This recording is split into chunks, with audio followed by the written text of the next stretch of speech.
Доброго времени суток, уважаемые зрители! Сегодня я хотел бы рассказать вам о довольно простом способе сделать рестрим вашей трансляции на любые сервисы, подобные YouTube, Twitch, ВКонтакте или набирающему популярность в Рунете Trovo. Причем данный способ совершенно не использует сервисы рестриминга, подобные известному Restream.io, который, к примеру, в данный момент отказывается работать с пользователями из России и Беларуси. Итак, что нам нужно для начала? Первым делом нужно скачать архив со сборкой программы, известной как Nginx. Это такой HTTP-сервер, на котором работают, наверное, большинство веб-серверов и сайтов во всем мире. Но нам он нужен немного для другой цели. Готовая сборка, которая уже минимально настроена под наши нужды, будет выполнять роль рестримингового ресурса на базе вашего домашнего ПК по протоколу RTMP. Настройка данной программы для вас будет достаточно проста. Нужно всего лишь разархивировать скачанный по ссылке в описании под видео архив в любую папку, желательно в корневую директорию любого диска, и найти в распакованном архиве папку с настройками conf. В ней открыть любым текстовым редактором файлик nginx.conf и найти в самом конце вот этот кусок кода. Теперь нам следует ввести сюда определенные строки. Для начала здесь начнем ввод с новой строки и пропишем следующую комбинацию слов: push и потом пробел, а далее ссылку на ваш поток в любом из используемых вами сервисов стриминга, например, YouTube или Twitch. Ссылка начинается на RTMP и обычно заканчивается слэшем в конце.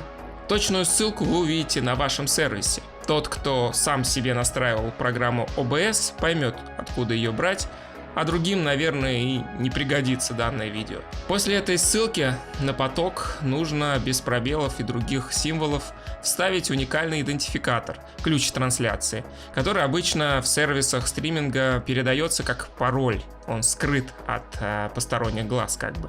Получится что-то вроде этого. Тут на видео набран хаотичный набор цифр и букв ключа. У вас, естественно, будет свой. В конце строки после добавления ключа обязательно вставьте точку с запятой. Далее, нажав на Enter и перейдя на следующую строку, точь-в-точь делаем с другим стриминговым сервисом. Вот, например, Twitch или ВКонтакте.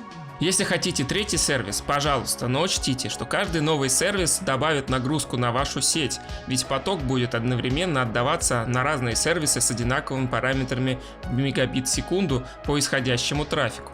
То есть, если в настройках OBS у вас стоит битрейт потока 10 мегабит в секунду, то при рестриме на два сервиса поток отдачи удвоится, то есть будет 20 мегабит в секунду.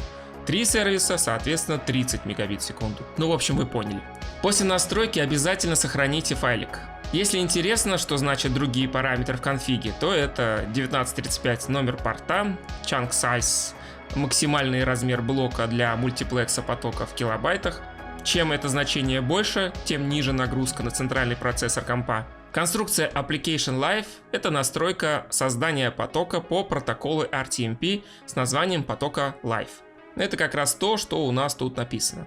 То есть вместо Live может быть что вам душе угодно. Но учтите, это название потока далее нам надо будет запомнить, чтобы верно настроить OBS. Советую оставить по умолчанию Live. Собственно, так же, как и другие вышеперечисленные параметры. Рассказал о них просто для любознательных.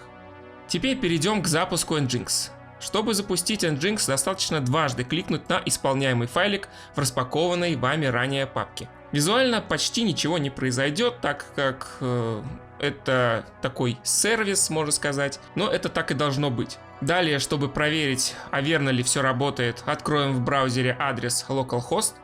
И если видим на экране вот такую заглушку, то все работает исправно. Если вам хочется остановить работу веб-сервера, то это можно сделать через диспетчер задач, закончив вот эти два приложения. Итак, вот мы запустили Nginx. Что же дальше? А дальше мы открываем любимую программу для стриминга OBS и заходим в настройки трансляции. Там выбираем строку «Трансляция» и в строке «Сервис» нужно выбрать вариант «Настраиваемый». В строке «Сервер» вписываете то, что видите на экране. В строке «Ключ потока» можно ввести абсолютно любые символы. Так как поток не будет запаролен, мы ведь его запускаем локально и никто к нам не зайдет, соответственно, и защищать его нет необходимости. Да и ключ потока можно вставить реальный, только если добавить к нашей сборке определенный модуль шифрования, что я, как сказал раньше, нам не нужно. После этого сохраняем настройки и закрываем окно настроек.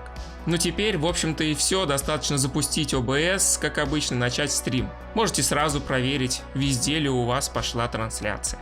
Еще раз напомню, что чем больше сервисов вы запишете в конфиг файл для рестрима, тем больше нагрузки будет на ваш интернет, на исходящий поток. С инетом 100 мегабит в секунду, в принципе, рестрим на 2 сервиса вообще без напрягов, даже на 3 можно. Надеюсь, видео будет полезно всем. Можете отблагодарить меня лайком, также подписаться на мой канал на YouTube и другие сервисы. Спасибо за просмотр.